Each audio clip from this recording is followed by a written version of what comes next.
Hello everyone, welcome to VR creators. మనం ఈ వీడియోలో పాలిటీలో భాగంగా రాజకీయ పార్టీలు, పొలిటికల్ పార్టీస్ అనే టాపిక్ గురించి నేర్చుకుందాము. ఇది ఎగ్జామ్ పాయింట్ ఆఫ్ వ్యూలో చాలా చాలా ఇంపార్టెంట్. చిన్న టాపిక్, బట్ రిపీటెడ్గా క్వశ్చన్స్ అడుగుతున్నారు ఈ టాపిక్ నుండి, కాబట్టి నేర్చుకునే ప్రయత్నం చేయండి. మన భారత రాజ్యాంగంలో రాజకీయ పార్టీలు, పొలిటికల్ పార్టీస్ గురించి ఎలాంటి ప్రస్తావన లేదు. అయితే ఈ రాజకీయ పార్టీలు అనే పదాన్ని ఈ రాజకీయ పార్టీలు అనే పదాన్ని 52వ రాజ్యాంగ సవరణ చట్టం, ఎన్నో రాజ్యాంగ సవరణ చట్టం 52వ రాజ్యాంగ సవరణ చట్టం 1985లో 52వ రాజ్యాంగ సవరణ చట్టం 1985 ద్వారా మనకి పార్టీ ఫిరాయింపుల చట్టం ఏదైతే ఉందో దాన్ని 10వ షెడ్యూల్లో చేర్చారు కదా. ఆ చట్టంలో రాజకీయ పార్టీ అనే పదాన్ని వాడారు. చాలా చాలా ఇంపార్టెంట్, గుర్తుపెట్టుకోండి. మన భారత రాజ్యాంగంలో ఎక్కడా కూడా ఈ రాజకీయ పార్టీల గురించి ప్రస్తావించలేదు. 52వ రాజ్యాంగ సవరణ చట్టం ద్వారా 1985లో 10వ షెడ్యూల్లో పార్టీ ఫిరాయింపుల చట్టాన్ని చేర్చారు. అందులో మనకి ఈ రాజకీయ పార్టీ అనే పదాన్ని వాడడం జరిగింది. అయితే మన భారత రాజ్యాంగంలో ప్రాథమిక హక్కుల్లో భాగంగా ఆర్టికల్ 19లో భావ ప్రకటన స్వేచ్ఛ హక్కులో ఆర్టికల్ 19 సబ్ క్లాస్ సిలో మనకి సంఘాలు, అదేవిధంగా సంస్థల ఏర్పాటులో భాగంగా రాజకీయ పార్టీలను కూడా ఏర్పాటు చేసుకోవచ్చు. ఎంత? ఆర్టికల్ 19 సబ్ క్లాస్ సిలో ఆర్టికల్ 19 సబ్ క్లాస్ సిలో సంఘాలు, అదేవిధంగా సంస్థలు ఏర్పాటు చేసుకోవచ్చు అని ఉంటుంది కదా. అందులో భాగంగా మనం రాజకీయ పార్టీలు కూడా ఏ వ్యక్తి అయినా సరే ఏర్పాటు చేసుకునే అవకాశం ఉంది. అయితే మన భారత రాజ్యాంగంలో మాత్రం రాజకీయ పార్టీల గురించి ఎక్కడా ప్రస్తావించలేదు. పార్టీ ఫిరాయింపుల చట్టం ఏ రాజ్యాంగ సవరణ చట్టం? 52వ రాజ్యాంగ సవరణ చట్టం 1985 ద్వారా ఎన్నో షెడ్యూల్? 10వ షెడ్యూల్. చాలా చాలా ఇంపార్టెంట్, గుర్తుపెట్టుకునే ప్రయత్నం చేయండి. మన భారతదేశంలో ఎలాంటి రాజకీయ వ్యవస్థ అమల్లో ఉంది? బహుళ పార్టీ రాజకీయ వ్యవస్థ అమల్లో ఉంది. ఈ క్వశ్చన్ లాస్ట్ టైం జరిగినటువంటి గ్రూప్ 4 ఎగ్జామ్ లో రావడం జరిగింది. మన భారతదేశంలో ఎలాంటి రాజకీయ వ్యవస్థ అమల్లో ఉంది అని ఇచ్చారు. ఏక పార్టీ, ద్విపార్టీ, బహుళ పార్టీ, ఇలా ఆప్షన్స్ ఇవ్వడం జరిగింది. మన భారతదేశంలో బహుళ రాజకీయ పార్టీ వ్యవస్థ అమల్లో ఉంది. చాలా చాలా ఇంపార్టెంట్. ఈ పాయింట్ గుర్తుపెట్టుకునే ప్రయత్నం చేయండి. మన భారతదేశంలో 1885వ సంవత్సరంలో, ఎన్నో సంవత్సరం? 1885 ఇయర్లో భారత జాతీయ కాంగ్రెస్, ఇండియన్ నేషనల్ కాంగ్రెస్ మొట్టమొదటి పార్టీగా ఏర్పాటైంది. మొట్టమొదటి పార్టీ ఎప్పుడు? 1885లో మనకి భారత జాతీయ కాంగ్రెస్ ఏర్పాటు కావడం జరిగింది.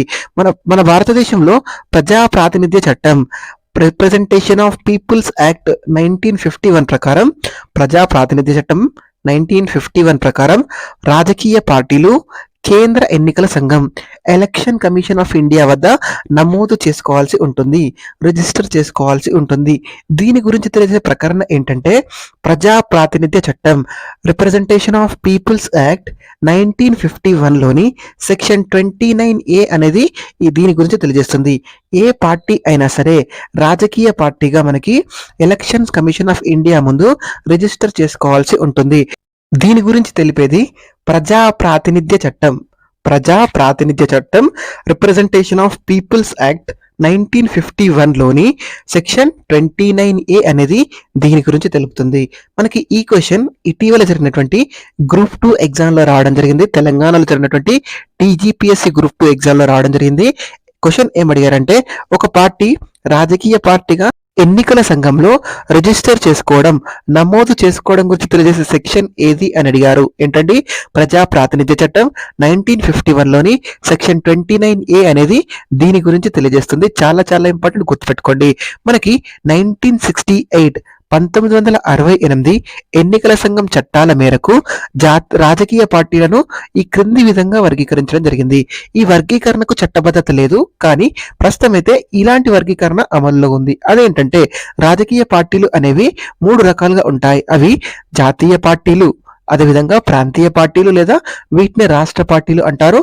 అదేవిధంగా రిజిస్టర్డ్, అన్రిజిస్టర్డ్ పార్టీలు. ఏంటండి? జాతీయ పార్టీలు, ప్రాంతీయ పార్టీలు, అదేవిధంగా రిజిస్టర్డ్ అండ్ అన్రిజిస్టర్డ్ పార్టీలు ఇలా వర్గీకరించడం జరిగింది. ఈ వర్గీకరణకు ఎలాంటి చట్టబద్ధత కూడా లేదు. అయితే జాతీయ పార్టీలు ఒక పార్టీకి జాతీయ పార్టీ హోదా కలగాలంటే, ఒక పార్టీకి జాతీయ పార్టీ హోదా లభించాలంటే కొన్ని అర్హతలు ఉండడం జరుగుతుంది, కొన్ని క్వాలిఫికేషన్స్ ఉండడం జరుగుతుంది. సో అవేంటో మనం గుర్తుపెట్టుకోవాలి.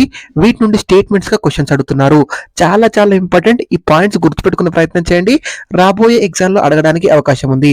సో మనకి జాతీయ పార్టీకి సంబంధించి కేంద్ర ఎన్నికల సంఘం రాజకీయ పార్టీల నమోదు గుర్తింపుకు సంబంధించి 1968లో ఒక ఆదేశం జారీ చేసింది. దీనిని కాలానుగుణంగా మనకి సవరించవచ్చు. 2010లో జారీ చేసినటువంటి నోటిఫికేషన్ ప్రకారం ఒక పార్టీ జాతీయ పార్టీగా గుర్తింపు పొందడానికి కావలసినటువంటి అర్హతలు ఏంటంటే, ఫస్ట్ మనకి ఆ పార్టీ అనేది లోక్సభ లేదా రాష్ట్ర శాసనసభకు జరిగిన ఎన్నికల్లో ఏంటండి, ఒక పార్టీకి లోక్సభ లేదా రాష్ట్ర శాసనసభకు జరిగినటువంటి ఎన్నికల్లో 4 లేదా అంతకంటే ఎక్కువ రాష్ట్రాల్లో పోలై చెల్లిన ఓట్లలో 6% ఓట్లు రావాలి. ఎన్ని శాతం ఓట్లు రావాలి? 6% ఓట్లు రావాలి. ఎన్ని రాష్ట్రాల్లో? 4 లేదా అంతకంటే ఎక్కువ రాష్ట్రాల్లో. గుర్తుపెట్టుకోండి, ఓట్లలో కాదు, పోలై చెల్లిన ఓట్లలో. ఇది చాలా చాలా ఇంపార్టెంట్. ఇక్కడ కన్ఫ్యూజ్ అవుతారు. స్టేట్మెంట్స్ లో కూడా ఇలానే అడుగుతారు. 4 లేదా అంతకంటే ఎక్కువ రాష్ట్రాల్లో పోలై చెల్లిన ఓట్లలో 6% ఓట్లు రావాలి. చాలా చాలా ఇంపార్టెంట్. గుర్తుపెట్టుకునే ప్రయత్నం చేయండి. 4 లేదా అంతకంటే ఎక్కువ రాష్ట్రాల్లో పోలై చెల్లిన ఓట్లలో 6% ఓట్లు రావాలి. అంతేకాకుండా దానితో పాటు కనీసం మినిమం ఒక 4 ఎంపీ స్థానాలు రావాలి. 4 లేదా అంతకంటే ఎక్కువ రాష్ట్రాల్లో పోలై చెల్లిన ఓట్లలో 6% ఓట్లు రావాలి. దాంతో పాటుగా కనీసం ఒక 4 ఎంపీ స్థానాలు గెలవాలి. లేదా అలా కాకుంటే లోక్సభ సార్వత్రిక ఎన్నికలు ఏవైతే ఉంటాయో, లోక్సభ సార్వత్రిక ఎన్నికల్లో 3 లేదా అంతకంటే ఎక్కువ రాష్ట్రాల్లో, ఎంత అండి? 3 లేదా అంతకంటే ఎక్కువ రాష్ట్రాల్లో మొత్తం లోక్సభ స్థానాలు ఏవైతే ఉంటాయో, మొత్తం లోక్సభ స్థానాల్లో కనీసం 2% సీట్లు రావాలి. ఇది చాలా చాలా ఇంపార్టెంట్. గుర్తుపెట్టుకునే ప్రయత్నం చేయండి. వీటి నుండి స్టేట్మెంట్స్ అడుగుతారు. లోక్సభ సార్వత్రిక ఎన్నికల్లో 3 లేదా అంతకంటే ఎక్కువ రాష్ట్రాల్లో మొత్తం లోక్సభ స్థానాల్లో కనీసం 2% సీట్లు రావాలి.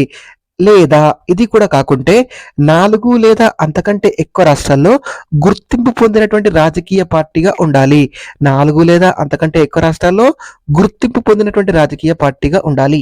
ఈ కండిషన్స్ లో ఏది పాటించినా కానీ దానిని జాతీయ పార్టీ హోదా గుర్తించడం జరుగుతుంది. 3 కండిషన్స్ ఉన్నాయి. గుర్తుపెట్టుకునే ప్రయత్నం చేయండి. చాలా చాలా ఇంపార్టెంట్. స్టేట్మెంట్స్ లో అడగడానికి అవకాశం ఉంది. ప్రస్తుతం మన భారతదేశంలో జాతీయ పార్టీ హోదా కలిగినటువంటి రాజకీయ పార్టీలు ఎన్నంటే 6 పార్టీలు. 6 పార్టీలు ప్రస్తుతం మన భారతదేశంలో జాతీయ పార్టీ హోదాను కలిగి ఉన్నాయి. ఆ పార్టీలు పేర్లు గుర్తుపెట్టుకోండి, అడగడానికి అవకాశం ఉంది. అవేంటంటే, ఫస్ట్ది Bharatiya Janata party, BJP. Bharatiya Janata party గుర్తేంటండి? కమలం గుర్తు, లోటస్. సెకండ్ది వచ్చేసి భారత జాతీయ కాంగ్రెస్, ఇండియన్ నేషనల్ కాంగ్రెస్. గుర్తేంటి?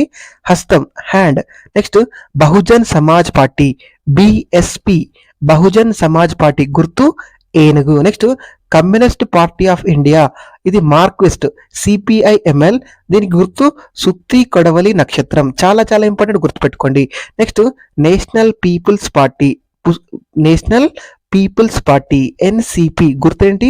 పుస్తకం. నెక్స్ట్ ఆమ్ ఆద్మీ పార్టీ, ఆప్ అంటారు కదా, ఆమ్ ఆద్మీ పార్టీ చీపురు గుర్తు. ఈ 6 పార్టీలు కూడా ప్రస్తుతం మన భారతదేశంలో జాతీయ పార్టీ నేషనల్ పార్టీ హోదాను కలిగి ఉన్నాయి. జాతీయ పార్టీ గుర్తింపు పొందినటువంటి పార్టీలు ఎన్ని? మొత్తం ప్రస్తుతం అయితే 6 కలిగి ఉన్నాయి. అయితే 2023 సంవత్సరంలో, ఇది చాలా చాలా ఇంపార్టెంట్, రాబోయే ఎగ్జామ్ లో డెఫినెట్ గా అడుగుతారు.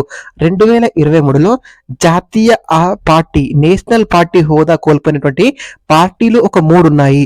సో వీటిలో ఏవి లేవు, ఏవి ఉన్నాయి అని అడుగుతారండి.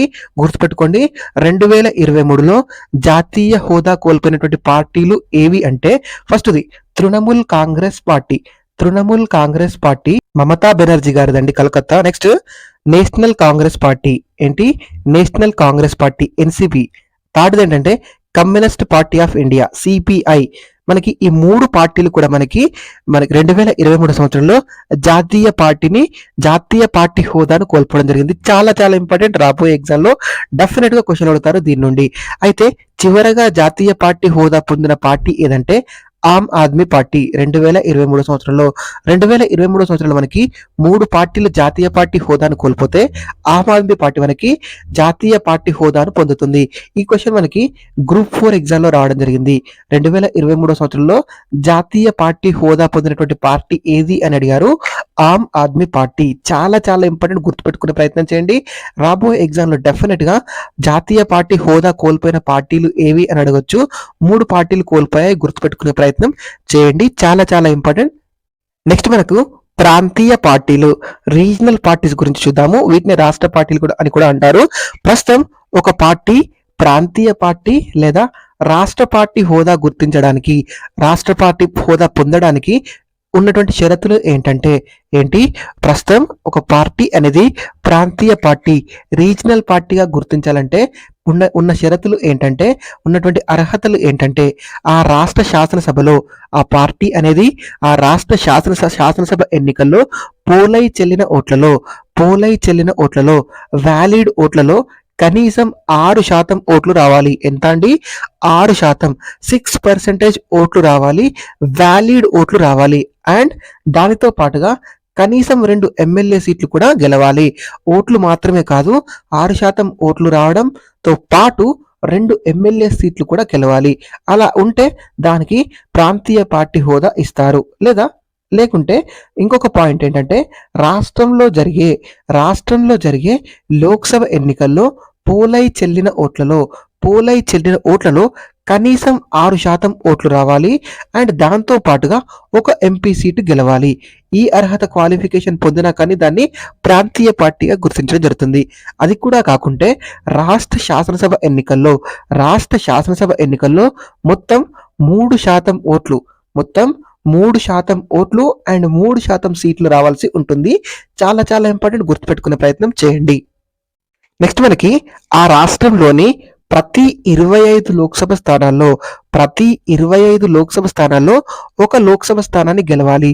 ఆ రాష్ట్రంలోని ప్రతి 25 లోక్సభ స్థానాల్లో ఒక లోక్సభ స్థానాన్ని గెలవాల్సి ఉంటుంది ప్రాంతీయ పార్టీ హోదాను పొందాలంటే. చాలా చాలా ఇంపార్టెంట్ అంటే గుర్తుపెట్టుకోండి. నెక్స్ట్ మనకి లోక్సభ, రాష్ట్ర శాసనసభలకు గత ఎన్నికల్లో, లోక్సభ ఎన్నికలు కానీ లేదా రాష్ట్ర శాసనసభకు ఎన్నికలకు కానీ గత ఎన్నికల్లో ఆ పార్టీకి రాష్ట్రంలో పోలై చెందిన ఓట్లలో మొత్తం 8% ఓట్లు సాధించినట్లయితే దానికి ప్రాంతీయ పార్టీ హోదాను కల్పించడం జరుగుతుంది. ప్రస్తుతం మన భారతదేశంలో గుర్తింపు పొందినటువంటి ప్రాంతీయ పార్టీలు ఎన్నంటే, ప్రస్తుతం మన భారతదేశంలో గుర్తింపు పొందినటువంటి రీజనల్ పార్టీస్ ఎన్నంటే 58 పార్టీలకు ప్రాంతీయ పార్టీ హోదా ఉంది. భారతదేశానికి స్వాతంత్రం రావడానికి పూర్వం స్థాపించినటువంటి పార్టీలు అండ్ ఇయర్స్ గుర్తుపెట్టుకోండి. చాలా చాలా ఇంపార్టెంట్. వీటిని మనకి క్రోనాలజీ ఆర్డర్లో కాలానుక్రమంగా అమర్చండి అని అడగవచ్చు. కాంగ్రెస్ పార్టీ ఎప్పుడు స్థాపించబడింది? 1885లో స్థాపించబడింది. ముస్లిం లీగ్ ఎప్పుడు స్థాపించబడింది? 1906లో స్థాపించబడింది. గదర్ పార్టీ వచ్చేసి 1913లో స్థాపించబడింది. హిందూ మహాసభ వచ్చేసి 1916లో ఏర్పాటైంది. స్వరాజ్ పార్టీ వచ్చేసి 1922లో ఏర్పాటైంది. CPI communist party of India వచ్చేసి 1925లో ఏర్పాటైంది. నేషనల్ కాన్ఫరెన్స్ పార్టీ వచ్చేసి 1927లో ఏర్పాటైంది. కాంగ్రెస్ సోషలిస్ట్ పార్టీ వచ్చేసి 1934లో ఏర్పాటైంది. వీటిని కాలానుక్రమంగా క్రోనాలజీ ఆర్డర్లో అడగడానికి అవకాశం ఉంది కాబట్టి గుర్తుపెట్టుకోండి. అదేవిధంగా ప్రస్తుతం ఉన్నటువంటి రాజకీయ పార్టీలు ఏ సంవత్సరంలో స్థాపించారు, అదేవిధంగా వాటిని ఎవరు స్థాపించారు, స్థాపించిన వారి పేరు, రాజకీయ పార్టీ పేరు, అదేవిధంగా స్థాపించినటువంటి వాటి పేర్లను కూడా గుర్తుపెట్టుకునే ప్రయత్నం చేయండి. మేబీ అడగడానికి అవకాశం ఉంది, అడిగితే అడగవచ్చు. ముఖ్యంగా ఈ రాజకీయ పార్టీల నుండి అడగడానికి ఎక్కువగా అవకాశం ఉంది ఏంటంటే, ఒక పార్టీ జాతీయ పార్టీ హోదాను పొందడానికి కావాల్సినటువంటి అర్హతలు ఏవైతే ఉన్నాయో వాటిని గుర్తుపెట్టుకోండి. డెఫినెట్ గా దాని నుండి క్వశ్చన్ వచ్చే అవకాశం ఉంది. లేకుంటే రాష్ట్ర పార్టీ ప్రాంతీయ పార్టీ హోదాను పొందడానికి అర్హతలు ఏమున్నాయో అవి కూడా గుర్తుపెట్టుకునే ప్రయత్నం చేయండి. దాని నుండి కూడా క్వశ్చన్స్ రావచ్చు. మీకు ఈ వీడియో నచ్చినట్లయితే ప్లీజ్ ఈ వీడియోను లైక్ చేయండి, మీ ఫ్రెండ్స్కి ఈ వీడియోని షేర్ చేయండి. Thank you so much for watching. Please subscribe to VR educreators. Thank you everyone.